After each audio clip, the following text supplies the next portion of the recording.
Hey guys, we are here with 17-1, which is all about ratios. So go ahead and set up your Cornell notes. Today's lesson should be super quick, super simple.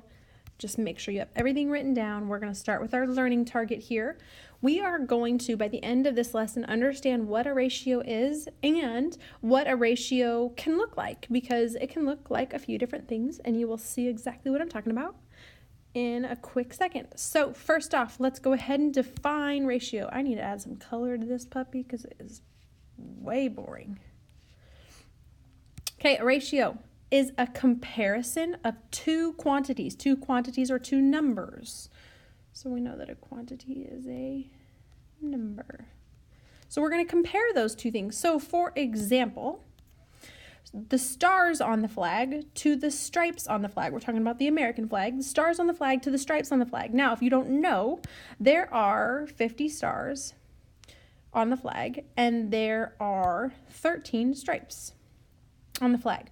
So we're not just going to write 50 and 13. We have several different ways that we can write them. So our three ways to represent a ratio, the three ways are right here. So you can either do 15 to 13, and you can use that word to in between. You can use a colon like this, 15 colon 13. That means 15 to 13. Or the last way is it looks a lot like a fraction. You can write it as 50 over 13. These three ways are all three ways that you can write a ratio.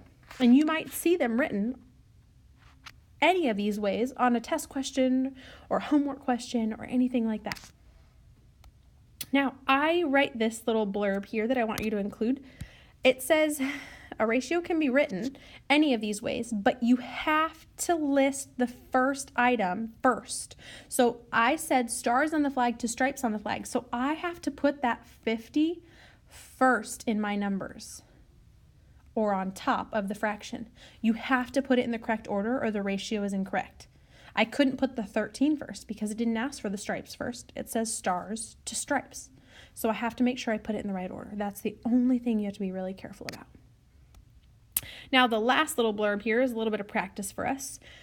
Not always does a ratio compare two completely different things like stars to stripes. Sometimes it can be representative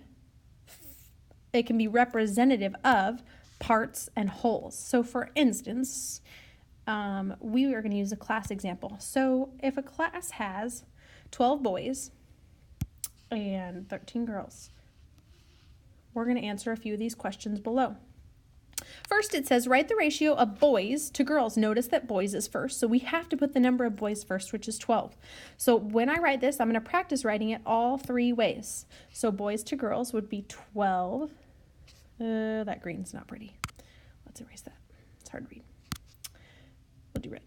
12 to 13. It can be 12 colon 13, or it can be 12 over 13. Any of those three ways are how we can write the boys to the girls.